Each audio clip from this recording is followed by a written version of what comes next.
galerinha, tudo bem com vocês? Eu espero que sim. Bom, hoje a gente vai aprender um pouco sobre cartografia e a sua importância para a geografia. Eu costumo dizer que a cartografia é como se fosse o nosso alfabeto dentro da geografia, porque com ela a gente consegue representar praticamente tudo aquilo que a gente estuda, desde a característica física, por exemplo, o relevo, a hidrografia e também aspectos naturais, culturais e econômicos. Então, a cartografia ela representa a superfície terrestre visualmente por meio dos mapas ou croquis ou qualquer representação gráfica visual que a gente tenha. Desde 2500 a.C., o homem já representava o espaço por meio de mapas. E eu até fiz uma paródia aqui no canal que fala um pouquinho sobre essa história da cartografia. E claro, a sua importância para a geografia. Para a gente elaborar um mapa e representar o nosso espaço fielmente nesse pedacinho de folha, a gente precisa usar algo chamado escala. O que é a escala? É a proporção de quantas vezes a gente diminuiu o espaço para representá-lo no mapa. Observe aqui nesse mapa do Brasil que a gente tem aqui embaixo a escala. Então, cada pedacinho desse representa 1 centímetro. Então é como se você pegar uma régua e medir 1 centímetro. Você vai saber que 1 centímetro no mapa representa a 790 quilômetros na realidade.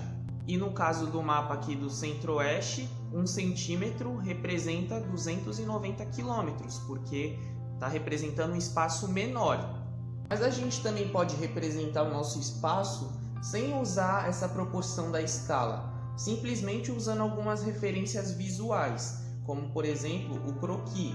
O croquis é uma representação de um espaço normalmente pequeno que usa algumas referências. Por exemplo, aqui a gente vê as ruas, as rodovias, algum supermercado, algumas referências visuais que ajudam a gente a se localizar mais fácil.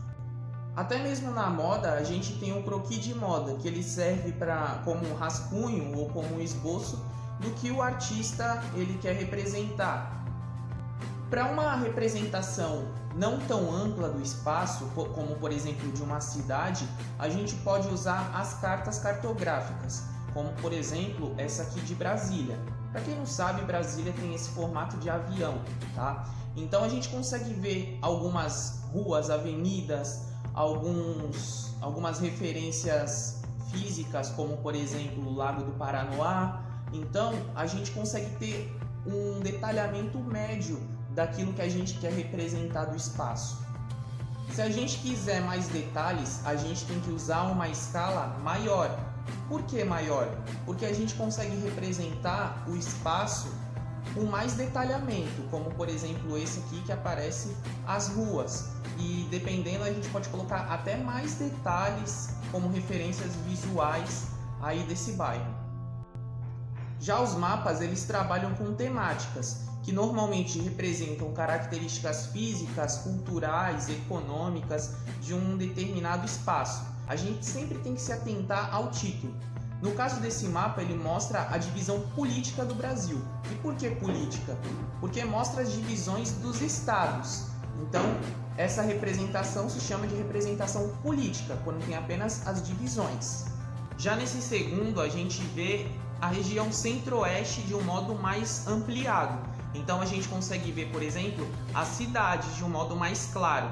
Só que é uma representação pequena, porque a gente não consegue ver com tanto detalhamento como nas representações anteriores, que tinham as ruas, lagos, construções e algo do tipo. Para mostrar essas diferentes temáticas que os mapas podem abordar, eu vou usar o exemplo da Nigéria, que inclusive já tem paródia no canal sobre esse assunto, você pode assistir aí depois, tá? Então, esse primeiro mapa aqui, ele mostra a divisão política. Por quê? Mostra as fronteiras da Nigéria, inclusive mostra as principais cidades deste país e a capital, Abuja, que fica aqui no centro.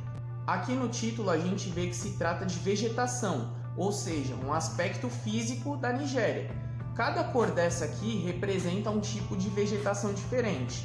Então, o amarelo, aqui no norte, representa a vegetação desértica. enquanto o verde escuro aqui embaixo representa florestas.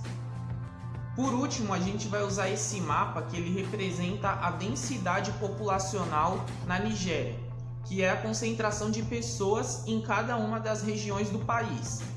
Os tons em verde mais escuro, eles representam onde tem menos pessoas concentradas. Já as tonalidades mais quentes são as regiões onde tem mais pessoas concentradas. Então, observando esse mapa aqui, a gente consegue ver que as áreas onde tem maiores concentrações de pessoas ficam próximas do litoral, especialmente em Lagos, que é a principal região metropolitana da África, com mais de 20 milhões de pessoas atualmente. E alguns estudos mostram que em 2100 essa região vai ter quase 90 milhões de pessoas, só aí, e vai ser a maior região metropolitana do mundo inteiro. Esses modelos que eu mostrei aqui para vocês hoje, eles são diferentes modos da gente representar o espaço geográfico, o espaço que a gente vive, entender as dinâmicas e tudo que acontece no mundo no qual a gente está inserido, beleza? Espero que vocês tenham gostado do vídeo, não esquece de deixar o joinha, não esquece também de compartilhar com os colegas e também se inscreve no canal se você não tiver inscrito ainda, beleza?